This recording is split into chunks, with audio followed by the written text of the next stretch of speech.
Ana, David, pues mira, hoy iniciamos con este video, bueno, que es parte de una actividad de teatro, de entrevista a un especialista. Y bueno, pues inmediatamente pensé en ti. Yo creo que eres la pluma joven, si podemos decir todavía eso, más importante que tenemos en el estado, ¿no? Por a base de logros, bueno, de grandes libros que ya, sobre todo, bueno, los últimos dos que han sido fundamentales para la literatura local y, bueno, y peninsular, ¿no? Entonces, me gustaría que también los alumnos, los que forman parte de este taller conozcan un poco de tu trayectoria. Y bueno, hice algunas preguntas y bueno, también con base en tu experiencia universitaria, ¿no? La primera pregunta que formulo aquí es, tú que estudias en una universidad, pues estudias en la UADY, ¿no? En una universidad importante, al igual que la UCRO. ¿Cómo fue tu experiencia como incipiente escritor como incipiente escritor en ese entonces? Con tu experiencia universitaria, ¿cómo la viviste? Pues mira, fue una experiencia de claroscuros. Recuerdo, tengo una anécdota que quizá ejemplifica cuál era el ambiente universitario cuando yo estudié. Lo primero que te decían al llegar a la carrera de literatura latinoamericana era, alumnos, alumnas, aquí no se viene a ser escritores, ¿no? Ese era el discurso con el que te recibían. Y claro, yo llevaba todas las intenciones de ser escritor. Entonces, al escuchar eso, pues, digamos que me inquietaba. Y no obstante, para mí siempre el hecho de que alguien me diga que no, como que por alguna extraña razón mi cerebro registra que sí. Eh, entonces, bueno, hay como o en esa época había un sector del profesorado que estaba un poco en contra de la posibilidad de formar escritores, ¿no? Y en todo caso, era como algo que debía de tolerarse, ¿no? Como un mal necesario, como los raros que llegaban ahí que querían ser escritores, porque el objetivo fundamental de una carrera en letras es formar críticos literarios. Entonces, bueno, en ese sentido, digamos que fue ese dejo de oscuridad, por así decirlo. Sin embargo, también había otros profesores y profesoras muy valiosos que sí practicaban la escritura, ¿no? Entre ellos recuerdo con mucho cariño y con mucha estima a Lourdes Cabrera, una poeta, ¿no? Que fue coordinadora de la licenciatura y precisamente ella tuvo un taller literario ahí en la UADY, fue el primer taller literario que yo tomé en mi vida y con ese taller tuvimos una experiencia muy importante durante el verano, nos fuimos como una semana o 2 semanas a la casa del escritor en Bacalar y ahí escribí mi primer pequeño poemario, ¿no? Un pequeño poemario que ya nadie conoce, nadie lee y hacen muy bien, pero se llama Arañas de la Memoria. Y ese pequeño primer poemario lo escribí precisamente en Bacalar, en el contexto de ese taller. Entonces, como te digo, fueron experiencias distintas y encontradas, ¿no? Por un lado, un bando de profesores que estaban en contra de la creación literaria en el contexto académico, y por el otro lado, algunos otros profesores o profesoras medio disidentes que sí estaban en pro de la escritura y que solían apoyarnos. En ese sentido, yo también traté de meter pues algo de ruido en ese sentido, y yo el, durante mis estudios universitarios planteé un proyecto, ¿no? Ese proyecto se llamaba La Academia en el Arte, que comenzaron con una serie de lecturas, ¿no? De lecturas durante la Semana de la Antropología, ¿no? Es una semana donde se hacen festejos por el aniversario de la Facultad de Ciencias Antropológicas. Y entonces yo planteé una pregunta muy sencilla, ¿no? ¿Qué alumnos de la facultad escriben, ¿no? Y habían distintas carreras, o sea, no nada más eran letras, sino precisamente tratar de hacer una suerte, pues no diría yo de encuesta, pero sí de sondeo de quienes estaban escribiendo y que nos mostraran un poco de su obra, ¿no? Y fundamentalmente me enfoqué en esa época en narradores y poetas, ¿no? Que es lo que más abunda, ¿no? Los ensayistas y los dramaturgos son más raros, y bueno, para mi sorpresa hubo una muy buena respuesta y pudimos visibilizar a voces interesantes en esos primeros ejercicios y fue algo que logré mantener como junto con otra colega, Mónica Quintal Cortés, lo logramos mantener 3 años, creo, 3 o 4 años, y a partir del segundo año comenzamos a hacer un librito que ahora, si quieres te muestro rápidamente. Era una suerte de plaquet. Eh, Nos deja, voy a... erogamos. No, no, no, no, no, ahorita los vas a ver, eso creo que nunca te los he mostrado. Que ahí digamos que comenzó mi labor un poco como editor también. Y fue algo que disfruté muchísimo. Pero déjame te lo muestro, creo que si te los muestro va a ser más sencillo que describírtelos. Aquí tengo la primera edición, déjame ver si encuentro la segunda. Mira, aquí está en la segunda. Y luego se hizo una tercera, pero ya en esa tercera edición yo ya no participé, más bien fui invitado como profesor. Yo en esa época ya estaba como profesor en la facultad. Mira, hicimos esto. Okay. Eran unas plaquettes muy bonitas, poetas y Grapados y todo, jugadores. ¿Cómo? grapados y toda la cosa, ¿no? Están Claro, sí. engrapados, no sé si. Estos no están engrapados porque estos son los dummies, ¿no? Yo Ah, no me ya. metí con los dummies, los originales se esfumaron. Imprimimos 100 ejemplares en esa época y los regalábamos. Y bueno, pues fue algo así bien doméstico, ¿no? Ni siquiera sabíamos diseñar muy bien y nos aventamos a hacerlo. Yo quedo con la satisfacción de, bueno, además se hicieron dos, si te das cuenta, 2 cuadernillos por año. Poetas y narradores en la academia eran los alumnos, pero luego a mí tuve la idea de decir, bueno, ¿y nuestros profesores qué? ¿No tendrán ahí sus muertitos en el closet? Y entonces comenzamos a ir de cubículo en la facultad, invitando a nuestros profesores que habían escrito en algún momento de su vida que nos mostraran algo, y algunos de ellos fueron mostrando. Y entonces fue como surgió la academia en el arte, ¿no? Ah, mira, pues al respecto de esto que dices al último, viene la segunda pregunta esa que te quiero hacer. Creo que te iba a decir si la experiencia universitaria, si tu formación afectó un poco a tu sensibilidad como creador. Ahorita veo que parece pues, que la potenció, ¿no? Y al contrario de tus maestros, que parece que pues, la sepultó. Pues bueno, en algunos, ¿eh? Yo no diría que en todos la sepultó. Sin duda, la academia puede tener efectos negativos sobre, digamos, la mente creadora. No digo que la academia no también tenga una cierta dimensión creadora, porque sí la tiene. Pero, por ejemplo, yo las veces que he estado bajo mucho estrés académico, particularmente cuando estoy escribiendo mis tesis, sí dejo de escribir creativamente y me enfoco 100% en la escritura de mi tesis. Lo pienso, por ejemplo, en particular cuando escribí mi tesis de maestría. Fue un periodo de 6 meses donde dejé técnicamente de escribir literatura y me aboqué completamente a escribir mi tesis. Claro que pues escribí una tesis de 300 páginas en 6 meses.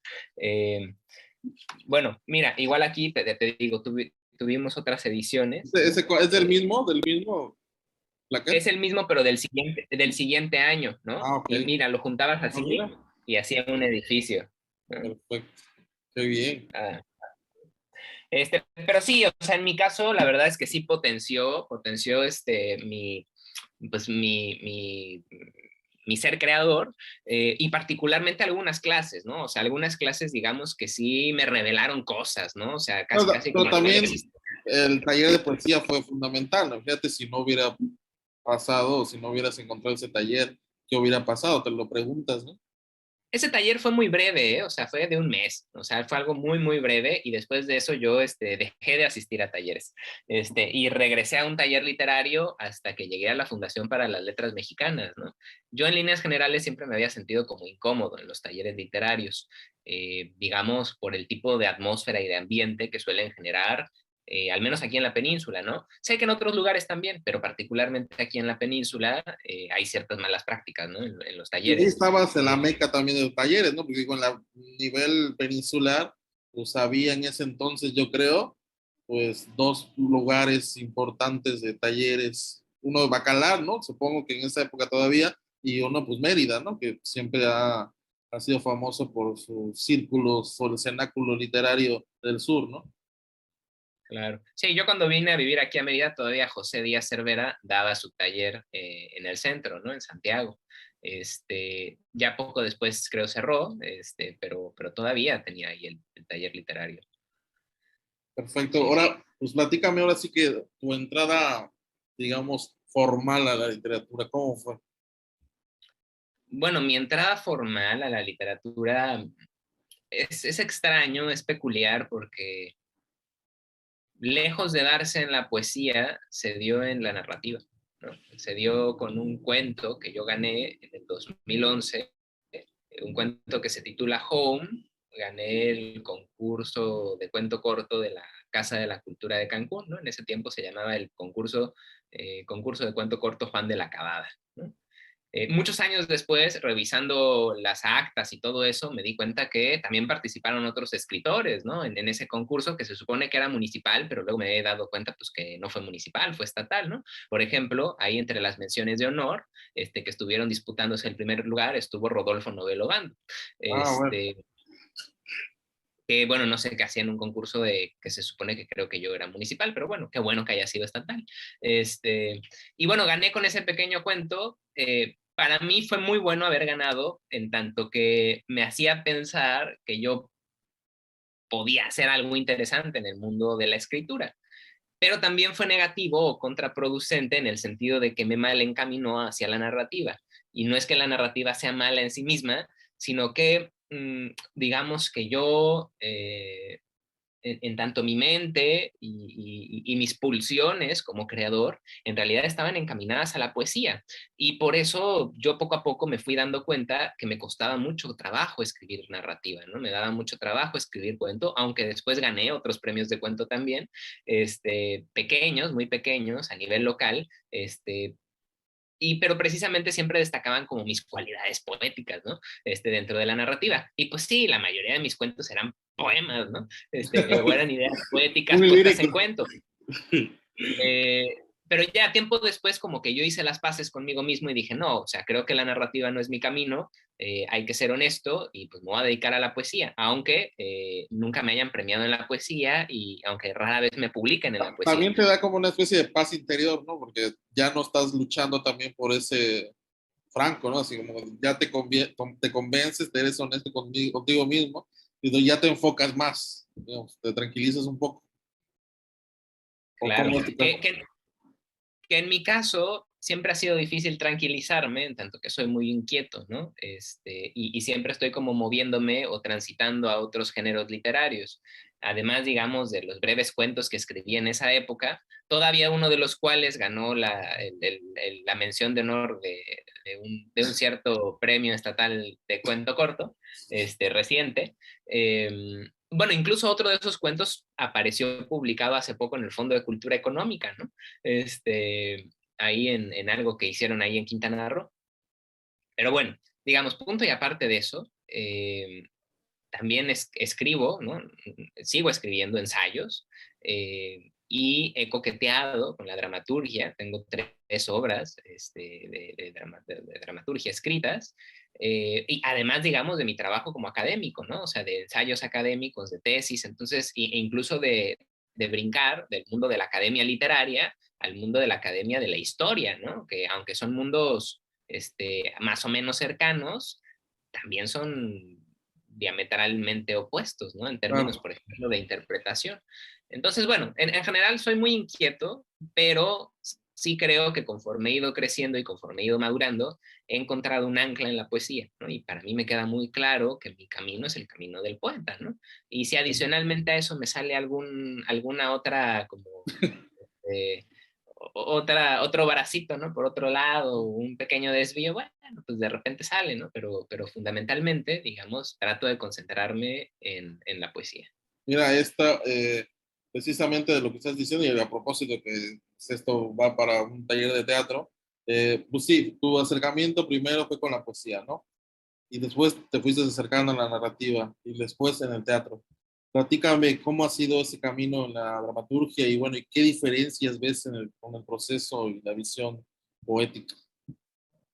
Bueno, mira, antes nada más como para acotar o para precisar, antes, lo primero, como tú dices, fue la poesía, luego me fui un poco hacia la narrativa, ¿no? Gracias a esos premios que gané, luego regresé a la poesía y a la par también estaba escribiendo ensayos, ¿no? Como te digo, los ensayos siempre me han acompañado y realmente el descubrimiento de la dramaturgia, yo gran parte de mi vida había tenido una relación casi nula con el teatro, ¿eh? No era algo que realmente me llamara la atención. o sea, el teatro en sí y la dramaturgia mucho menos. Fue hasta que estuve en la Fundación para las Letras Mexicanas, que estuve conviviendo con dramaturgos y dramaturgas día a día, en una base cotidiana, y que comencé a aprender cosas de ellos y de ellas, y que me parecía interesante, ¿no? Ahí como que me fue despertando una espinita, hasta que finalmente un día de la nada, me acuerdo que era un día muy en la noche, no sé si alguna vez te ha pasado que te quieres dormir, pero ahí hay como una idea que no te deja dormir, y te tienes que levantar y escribirla. Bueno, me levanté, la escribí, y para mi sorpresa, pues no sonaba un poema, ¿no? O sea, era otra cosa distinta a un poema, y me acuerdo que al día siguiente le mandé un mensaje o se lo mostré a uno de los dramaturgos, Aldo, ¿no? Se llama Aldo. Se lo mostré y le dije, oye, mira esta cosa, ¿no? ¿Qué es? Le dije, ¿crees que pues, sea dramaturgia? Y lo leyó, me dijo, pues sí, sí, tiene cara de una escena. Y ya le dije, oye, ¿y tú crees que David Holguín, quien era el tutor, o quien sigue siendo además el tutor de la Fundación para las Letras Mexicanas en el área de dramaturgia, ¿tú crees que David Holguín me deje entrar a la tutoría de oyente?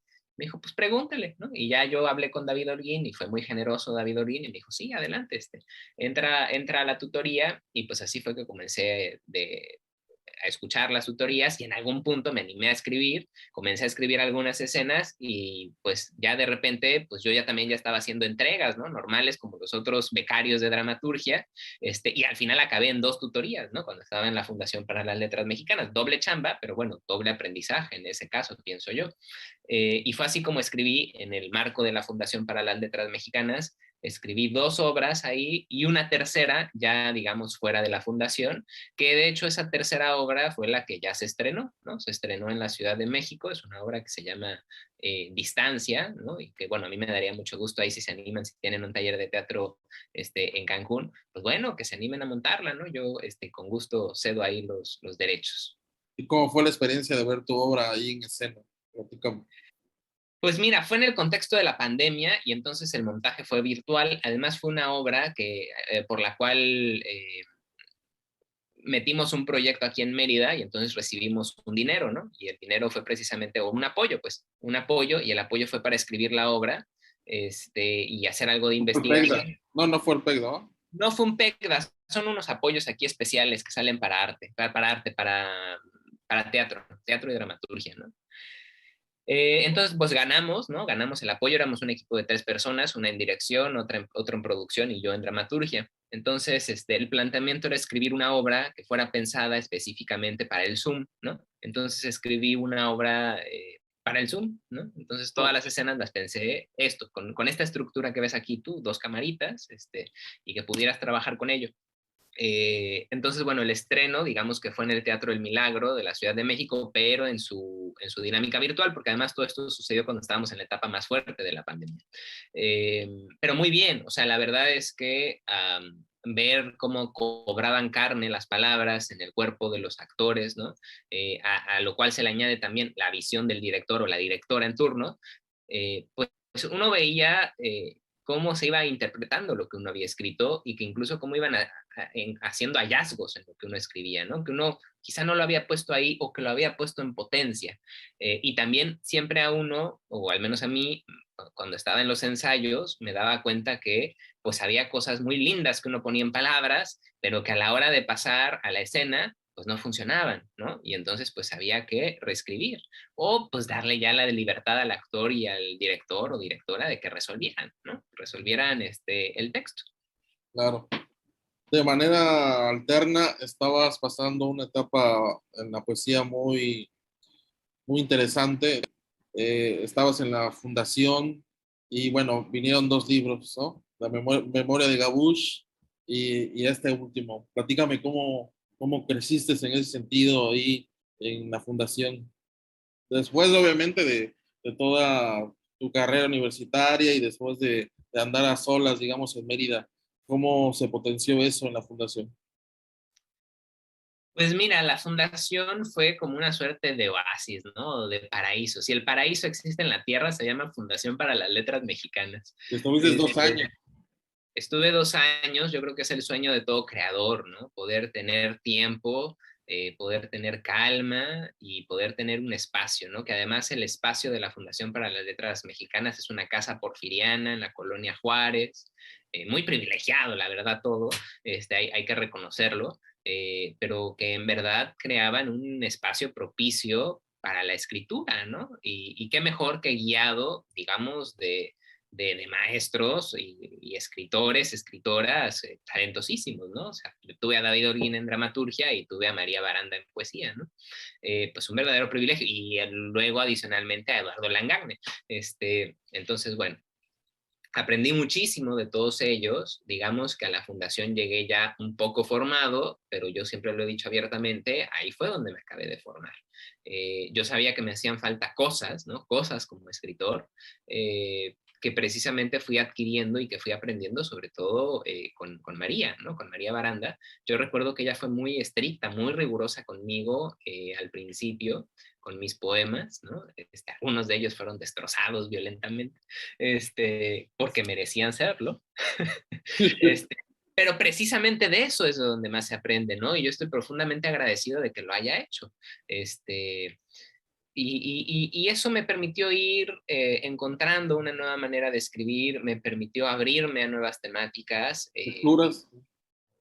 Exacto, y a nuevas lecturas, por supuesto, porque también si algo hacíamos en la fundación era leer, ¿no? Leer muchísimo y también escribir muchísimo. Yo en mi periodo de 2 años en la fundación escribí, no Alguien sé, hunde mi cabeza también, ¿no? El Carmen al menos. no, sí, lo escribí completo ahí. Yo escribí casi 7 libros, ¿no? Como seis libros escribí en la fundación, ¿no? Escribí 2 obras de dramaturgia, escribí Alguien hunde mi cabeza, otro libro que no puedo decir su título, pero otro libro de poesía que gira pues en torno a la familia, ¿no? En torno a la familia y en torno como por un lado, como a recuerdos bellos de la familia, pero por el otro lado también las caras oscuras de la familia, ¿no? Ese libro también lo escribí íntegramente ahí.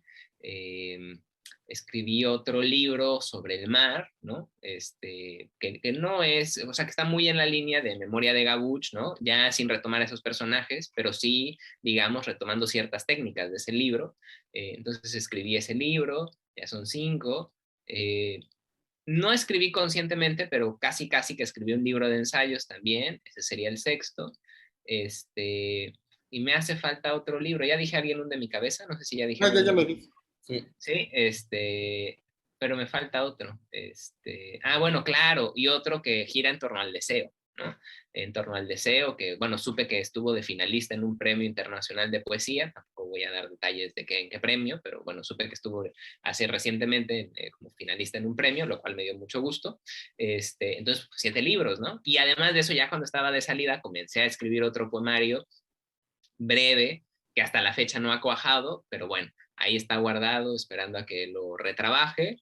Y ya fuera de la fundación, fíjate, yo salí en el 2020 de la fundación, luego en lo que va de 2021 y 2022, pues escribí una obra de teatro y escribí un libro de poesía, ¿no? He escrito 2 libros.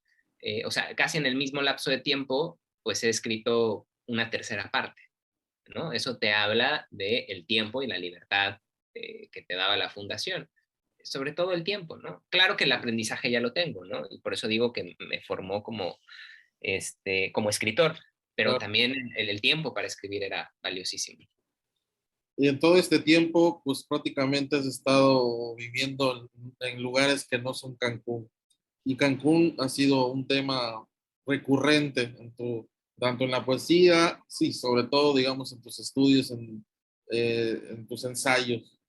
¿Cómo, digamos, cómo es mirar Cancún como foráneo, digamos, a la distancia, ya que está muy presente en tu obra literaria? Claro.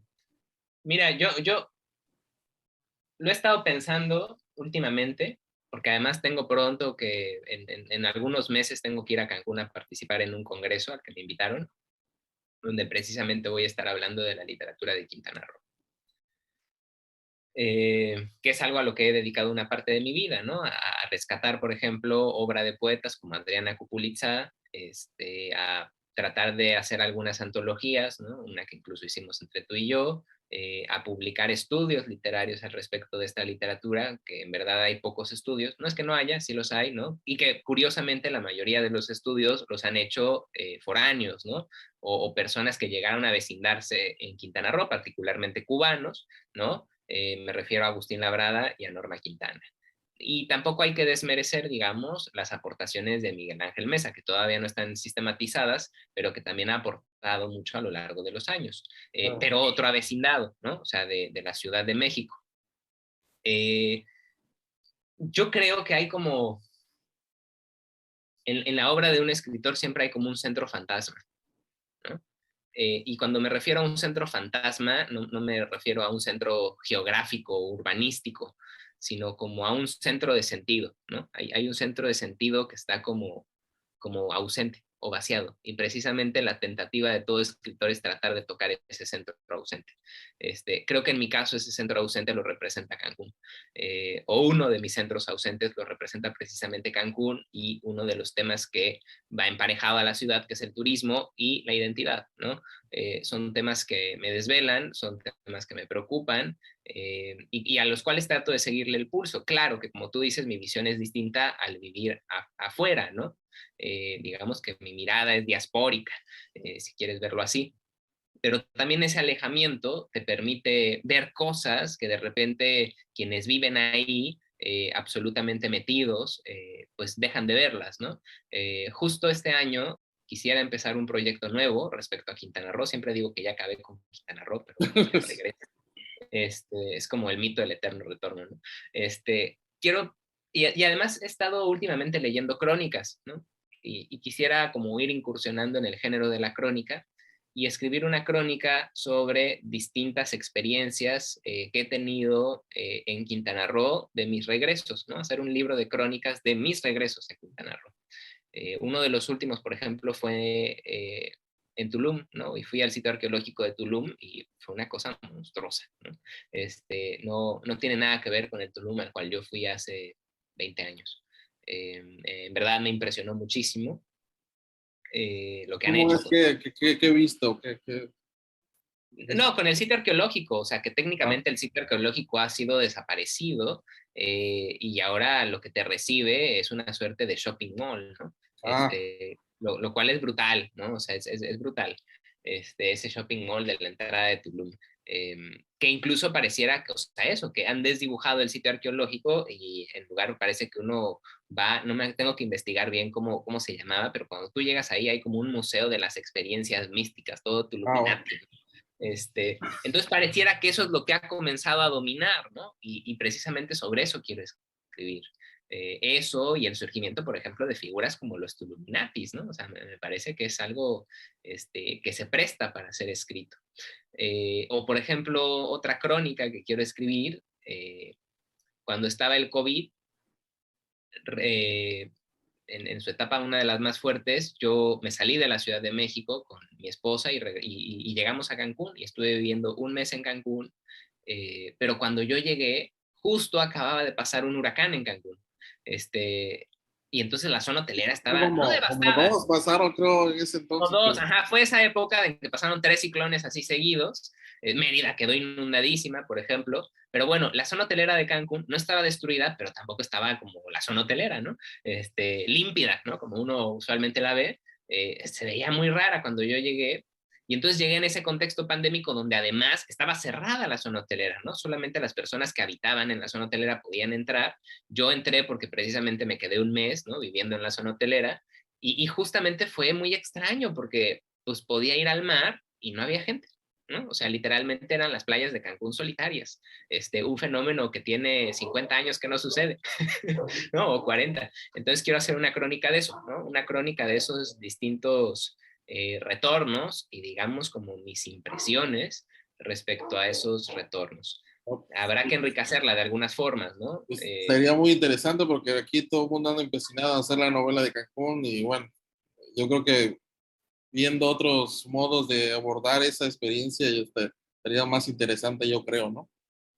Claro. Sí, yo creo que también la crónica es un género poco explorado, ¿no? En la literatura de Quintana Roo. Digo, ahí hay unas crónicas políticas de Hurtado, ¿no? De Carlos Hurtado, pero poco más, ¿no? O sea, no hay mucha crónica, ¿no? Lo mismo también podríamos decir de la dramaturgia, tampoco no es que brille. Digo, hay un grandísimo escritor ahí avecindado, ya por muchísimos años, Oh, con no. obra que representa el Caribe, exacto, el Saúl, se me fuera su apellido, Ordóñez. no, no es Ordóñez, No, Saúl es Ordóñez, Saúl, Saúl Enríquez, Saúl Enríquez. sí. Ok. Sí, entonces, bueno, sí, hay un dramaturgo importantísimo como él, ¿no? Pero tampoco Pues sí es hay que... movimiento, ¿no? De teatro. Bueno, tú que estás desde Mérida, ¿qué ves ahí? ¿Qué te han dicho? ¿Qué ves más o menos en Bueno, cuestión de... aquí en Mérida hay muchísimo teatro y también hay escritura de teatro, ¿no? O sea, yo lo que no sé en Cancún es en términos de escritura, Ah, ¿no? O sí, sea, de teatro estoy convencido de que sí hay movimiento en Cancún, claro. pero escritura de dramaturgia, ¿no? O sea, que se produzca dramaturgia en Quintana Roo y que esa misma dramaturgia, pues bueno, o sea, puesta en escena en Quintana Roo. No sé qué tanto haya, me da más bien la impresión de que la dramaturgia, salvo la de quizá la de Enríquez y algunos otros más, pocos más, más bien son, pues que se agarran textos dramáticos de otros lados, ¿no? Claro. Y se juntan. Oye, David, y bueno, para los que no están muy familiarizados con la poesía, con el círculo poético cancunense, que bueno, es muy, pues, es bastante, ¿no? Está lleno de muchos integrantes.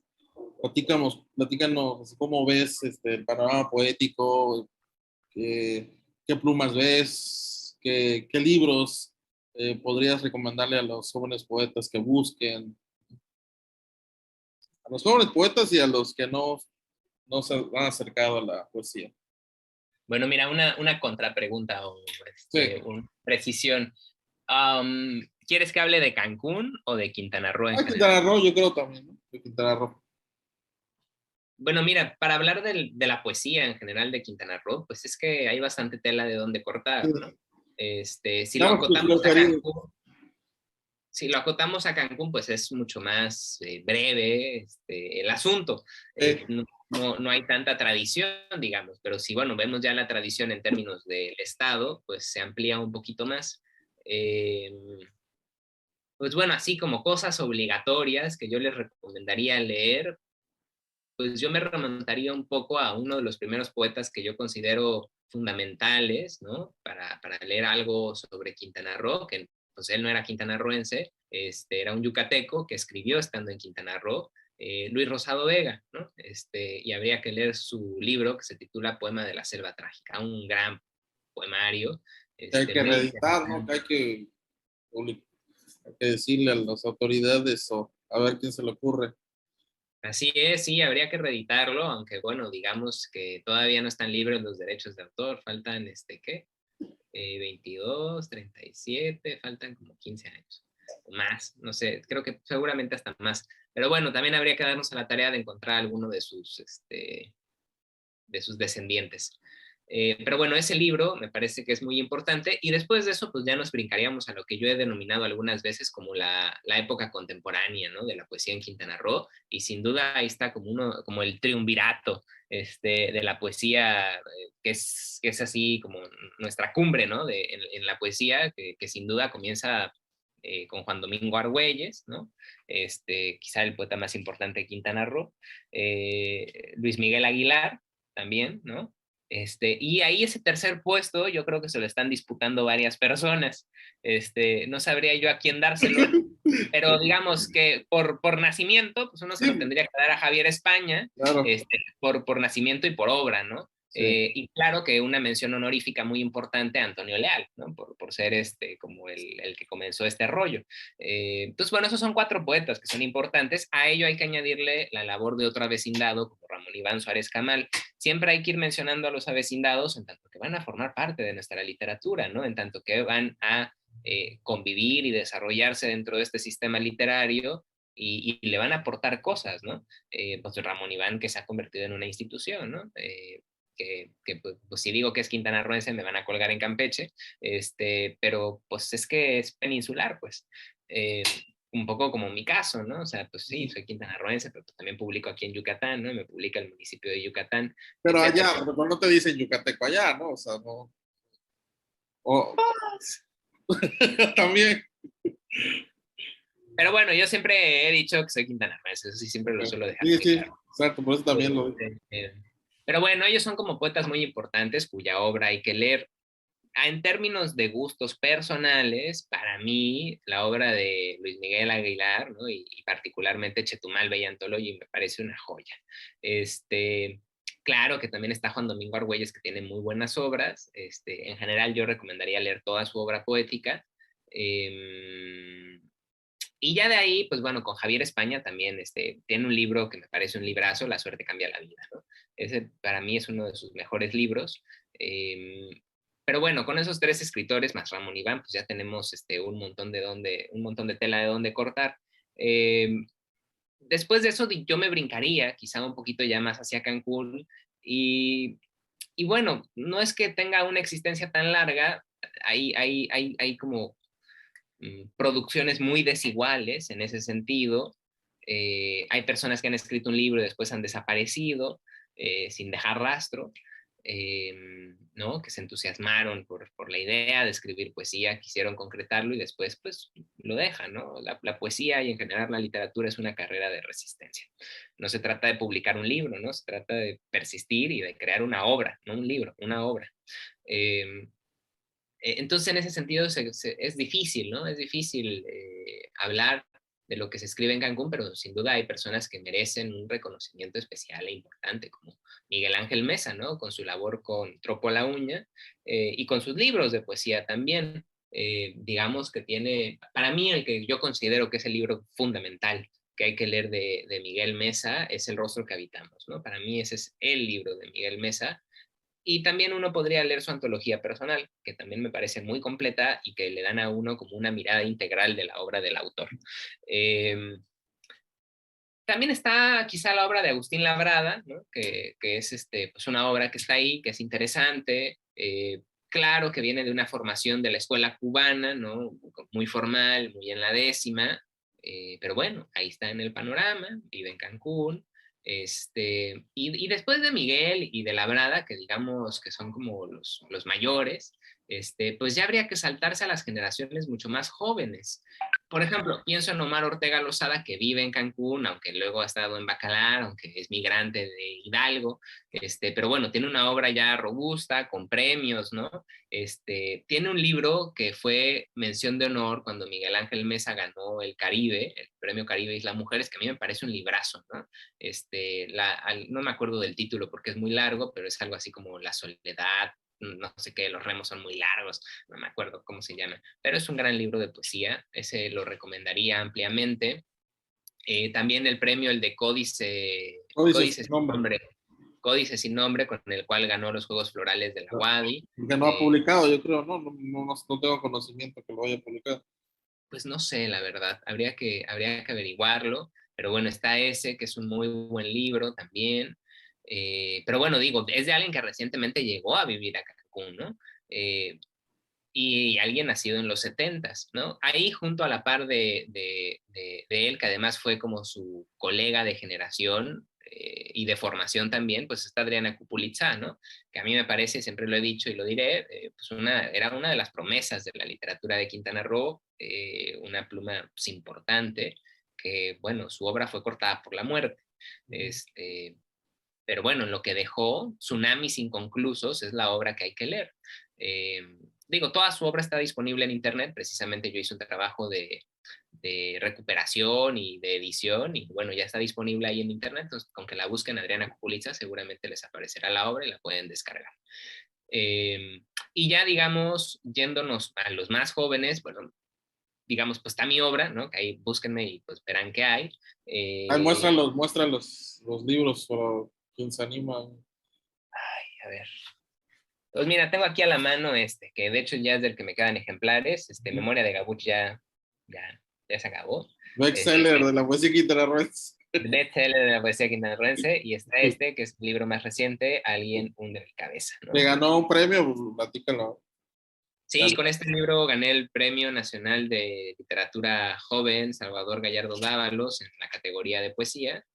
y pues nada, o sea, muy afortunado además de poder haber publicado el libro en una editorial tan prestigiosa como Mantis Editores, ¿no? Mm. Una de las editoriales más grandes de poesía en Hispanoamérica. Entonces, bueno, para mí esa fue una gran alegría, pero no quisiera hablar realmente de mí. Yo como de plumas que veo en Cancún, ¿no? Y en Quintana Roo en general, o sea, hay plumas muy interesantes. Pienso en David Pimentel, que acaba de publicar su primer poemario.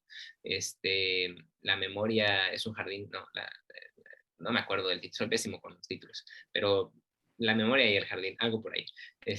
Pero, ¿tú te acuerdas del título? No, no.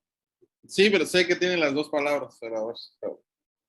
Sí, bueno, pero bueno, ese libro, busquen a David Pimentel Quesada, él es un poeta joven, ¿no? De los noventas, que me parecen muy atractivos. En la generación de los noventas hay cosas muy atractivas. Está Sara Hernández Romero, que ganó el premio José Díaz Bolio el año pasado. Eh, También hay una poeta, bueno, de mi edad más o menos, que está escribiendo, acaba de terminar su primer libro, todavía está inédito, pero esperemos que pronto se publique. Sofía Ochoa, que está escribiendo cosas muy atractivas, ¿no? Muy frescas, y con mucha disciplina, ¿no? También eso es importante remarcarlo, ¿no? Como la disciplina, y ojalá que persista, ¿no? Que persista y que se empecine en publicar. Y como dije antes, no en todo solo tener un libro, sino tener una obra. Eh, entonces eso, hay otros poetas, ¿no? Que por ahí hacen ruido, pero bueno, a mí me parece que su obra todavía no acaba de ensanchar, ¿no? O sea, siempre suelen tener como deficiencias técnicas. eh, entonces, bueno, pero bueno, de que hay obra, ¿no? Hay No. poesía, pues. Pero digamos, está muy agitado, digamos, el escenario local, ¿no? Porque antes estaba muy centralizado o estaba muy enfocado, muy concentrado en la zona sur del estado. Hoy creo que Cancún es el foco importante, ¿no? Del estado. ¿Cómo ves? Claro, sí, yo creo que está viviendo una efervescencia literaria importante y que vale la pena pues no dejar que eso se detenga, ¿no? O sea, creo que sí es importante alimentarlo, digamos, con tropo a la uña, ojalá que se pudiera volver a imprimir, o imprimirle alguna dinámica, digamos, a ese proyecto, también que nacieran otras revistas, que se volvieran a mover las antologías, digamos, que no solamente se deje esa labor al sur, ¿no? Que cuando quiere y se acuerda las hace, ¿no? Que también se puedan comenzar a hacer cosas aquí en el norte que representen también a todo el estado. Es decir, que se hagan propuestas a nivel estatal, pues desde Cancún. Eh, entonces también eso creo que sí, tienes toda la razón, ¿no? Se está viendo un movimiento importante, pero que se esté dando este movimiento importante, pues es algo que debemos de cuidar y de propiciar, ¿no? Y de tratar de que se engrose este movimiento. Sobre todo a los que creen que es fácil, ¿no? Porque hay, digamos, unas personas que baratean el oficio. Claro, Este, mira, yo lo diría así sencillamente, ¿no? Pues yo creo que la literatura no se trata de los escritores, ¿no? Sé que suena raro eso, pero la literatura no se trata de los escritores. En todo caso, se trata de las obras. Y las obras no son biografías, ¿no? A pesar de que digan que el poema es la biografía del poeta, sí, en cierta forma, pues, pero es una forma metafórica, sí, donde el poeta la verdad es que sale sobrando, ¿no? Y la vida del poeta y las coordenadas específicas del poeta muchas veces salen sobrando, no siempre, pero sí muchas veces. ¿A qué voy con esto? O sea, uno cuando escribe sabe que está escribiendo para algo, ¿no? O sea, para algo que va más allá de uno. Y yo creo que eso es lo que puede hacer trascender a la obra, ¿no? O sea, que uno trate de tener esa conciencia de que no escribe únicamente para ser la estrellita del show, porque cuando el autor empieza a ser más importante que la obra, entonces creo que ahí pierde la literatura. ¿Por ujú, qué? Porque lo que estamos propiciando o a lo que le estamos apostando es a la farándula literaria. claro. Y la farándula literaria, pues pasa, ¿no? Es como ese oropel que uno tira, ¿no? Que está bonito ahí flotando, pero luego cae al suelo, ¿no? Y bye. Más bien lo que pues debemos de buscar es eso, realmente tener obras que hablen más allá del yo autoral, ¿no? O sea, si toda la obra habla del yo autoral, qué flojera, honestamente. Y eso, como tú dices, abarata la literatura. Entonces eso, que podamos como preocuparnos, o sea, una literatura también que esté más allá del yo, ¿no? No es que esté uno peleado con el yo, ¿no? El yo pues, se puede utilizar de muchas formas, pero que ese yo sirva para algo más, ¿no? O sea, al final creo yo los autores somos medios, ¿no? Medios para algo más. Quizás una visión romántica puede serlo, pero si a uno le quita ese para qué, entonces la literatura se vuelve un juego retórico. Y como juego retórico, pues nos volvemos, ¿cómo se llama? Sofistas, ¿no? Pues mira, esta siguiente pregunta, ya que es la penúltima, pues casi casi es de cajón, de pregunta, de entrevista a escritor.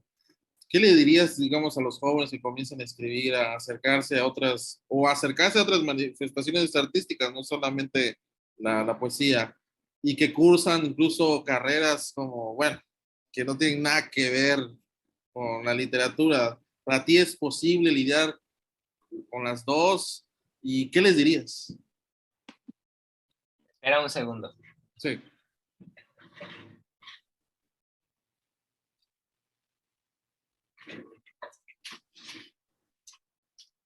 Ay, güey, perdón.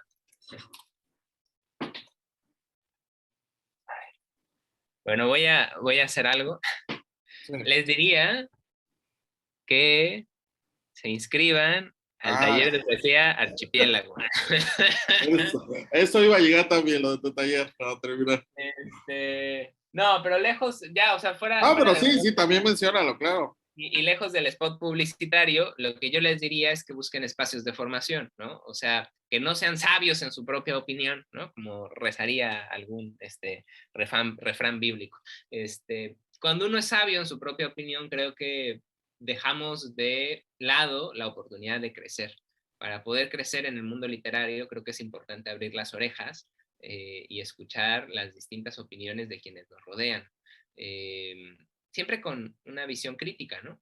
Pero aprender a escuchar, creo que aprender a escuchar es muy importante y aprender a, pues digamos, bajarnos un poco el orgullo, ¿no? Porque una de las cosas que menos te permiten crecer como escritor, pienso yo, es el orgullo.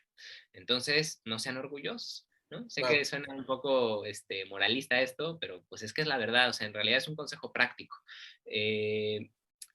También, bueno, lo que siempre se dice, ¿no? Lean mucho, ¿no? Lean mucho, escriban mucho, publiquen poco.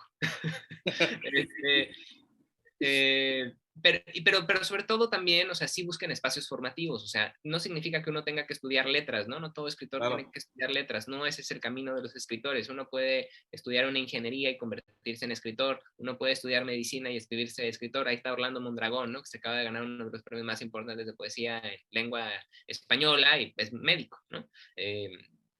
Con quien, por cierto, estuve en la Fundación para las Letras Mexicanas. Entonces, pero que sí busquen siempre un espacio formativo donde se puedan rodear de personas que los puedan acompañar en sus procesos, ¿no? La escritura es un proceso solitario, es cierto, pero hay también procesos de socialización de esa escritura donde uno puede ir viendo cómo está funcionando su poema y en ese Claro. proceso de ver si funciona o no funciona el poema, digamos, ahí uno va creciendo, ¿no? De nuevo, insisto, si uno abre bien las orejas. Entonces, bueno, esa sería como una de mis recomendaciones. David, y ya por último, pues, ¿qué proyectos vienen para ti? O también platícame ya por finalizar lo del taller, matízalo un poco para los que, y dónde encuentran tu obra, algunos links o algo. Bueno, mira, del taller, justo tengo un breve texto que escribí, no lo voy a leer porque en realidad no es breve, tiene como 6 cuartillas, También te pero iba a pedir un poema para que leas ahorita, pero bueno. justo acabamos de publicar esto, Sí. ¿no? Que es el primer libro de nuestro taller, estamos muy contentos, lo hicimos para celebrar nuestro primer año de vida y justo aquí cuento un poco la historia de ese taller. Después de haber estado en la Fundación para las Letras Mexicanas, de haber ganado un premio nacional, dije, bueno, creo que ya tengo algo que enseñar, ¿no? Después de años de estar escribiendo y de estar formándome, dije, pues bueno, creo que ya algo sé, ¿no? Y entonces, bueno, en algún punto también, cuando tampoco encontraba trabajo, ¿no? En medio de la pandemia, dije, pues bueno, voy a abrir un taller a ver si chicle y pega. Y además quería también crear un espacio formativo que pudiera ser accesible para los quintanarroenses. Muy, muy económico, la verdad, en comparación con otros talleres que suelen cobrar 800, 1000 pesos, ¿no? Yo cobro 400 pesos por mes, ¿no? 4 sesiones de 3 horas, ¿no? Una ganga. Pero el taller surgió eso, precisamente como un espacio donde pudiéramos trabajar muy de cerca los poemas, donde pudiera yo enseñar algunos principios básicos, ¿no? De cosas que hay que evitar en la escritura, como lugares comunes, como rimas internas, como salidas fáciles a los poemas, qué es el ritmo, cómo construir una imagen o cómo continuarla, no explicar cosas, ¿no? Consejos de esos tipos, ¿no? Que son muy prácticos y que también, digamos que con las sesiones que uno va teniendo, uno poco a poco va desarrollando también ese olfato, ¿no? Ese olfato para detectarlo. Es más fácil siempre detectarlo en los poemas ajenos, ¿eh? En el Sí, sí, poema propio como que uno es medio ciego. También para eso sirve el taller, ¿no? O sea, para quitarnos nuestras propias cegueras. Y además de eso, también el taller, además de ser un taller de escritura, también lleva emparejado un taller de lectura, en tanto que cada mes leemos a un autor o a una autora distintos, porque yo pienso que para escribir poesía hay que leer, ¿no? Y hay que eso es leer. bueno, ¿no? Porque luego a muchos talleres nomás te enseñan a escribir. Claro, entonces, pues bueno, yo trato de que lean. Ahorita estamos precisamente, todo este año lo vamos a dedicar a poetas jóvenes, de la tradición mexicana. Y, por ejemplo, este mes estamos leyendo a Nadia López, ¿no? Que es una poeta en lenguas indígenas. No sé si la conozcas, pero bueno, es muy buena, me parece muy buena. El mes pasado leímos a Albarrán Polanco, que es un excelente Alejandro. escritor. Antes de Albarrán Polanco leímos a Elisa, ¿no? Entonces, bueno, ahorita vamos a ir a Elisa Díaz Castelo y Sí. vamos a ir leyendo a poetas jóvenes, ¿no? Entonces, pues eso, que traten de ir buscando espacios formativos, no necesariamente el taller de poesía archipiélago, hay muchos otros talleres en el mundo virtual, ¿no? Y en el mundo físico probablemente también, que busquen esos espacios y que traten de encontrar personas con quienes dialogar. Eso siempre será muy importante, a quienes les puedan mostrar su obra. Y quizá yo diría una última cosa, que traten de identificar cuáles son sus obsesiones. Yo siempre he dicho que un escritor sin obsesiones no es escritor, ¿no? Entonces, Claro, detecten, encuentren en su mundo interno cuáles son sus obsesiones y cómo explotarlas. perfecto. Bueno, antes de que me leas un poema de alguien hunde mi cabeza, ¿dónde encuentran tu obra o te agregan a Facebook o que busquen tus poemas en la web o cómo? Pues mira, yo creo que con que pongan mi nombre, David Anuar, en Google, aparecen poemas, ¿no? Sí, Poemas sí. David Anuar, sale. Si quieren comprar libros, pues bueno, lo pueden hacer directamente a la página de Mantis Editores. Ahí el libro cuesta 150 pesos más envío, ¿no? Que son como 100 pesos, entonces serán como 250. También si quieren agregarme a mí en Facebook y comprármelo a mí directamente, a mí todavía me quedan como 20 o 30 ejemplares.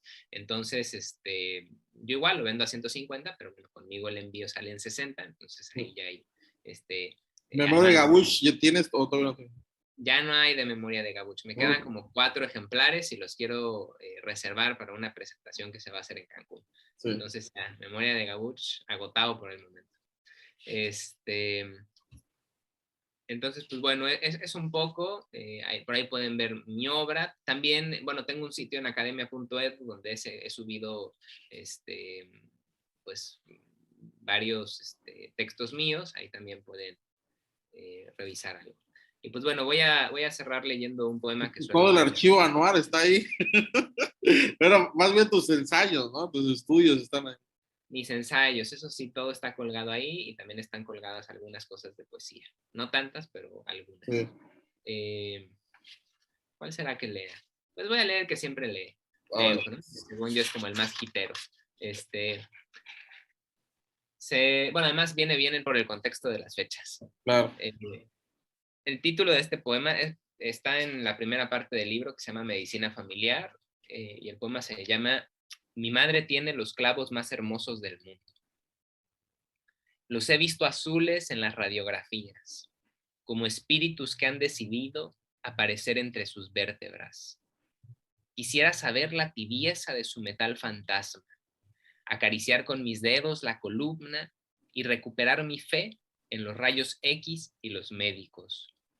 En la espectrografía, los clavos ya son parte de su alma. La sostienen, la fijan a su sitio, le devuelven el equilibrio entre lo óseo, la carne y mis nervios. Perfecto. Es tu poema, ¿no? Tu poema favorito del libro. Pues le tengo mucho cariño, ¿no? Le tengo mucho cariño a ese poema, aunque hay otros que también me gustan mucho, ¿no?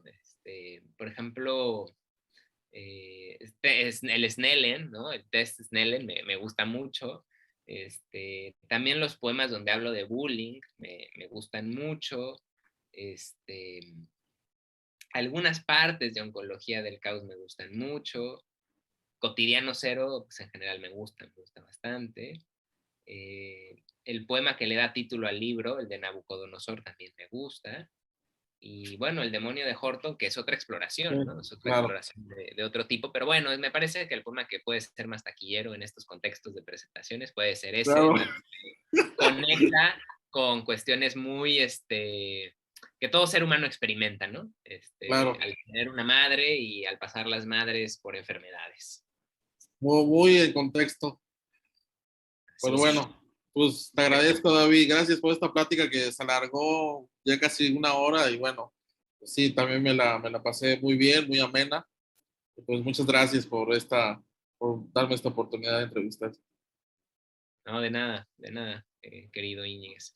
Pues estamos en contacto, ojalá que por allá algún dramaturgo o director, sobre todo más que dramaturgo, algún director o alguna compañía teatral se animen a poner algo de por acá. Si se animan, con gusto pues, lo platicamos. Claro. Bueno, chao, chao, Anuar. Chao.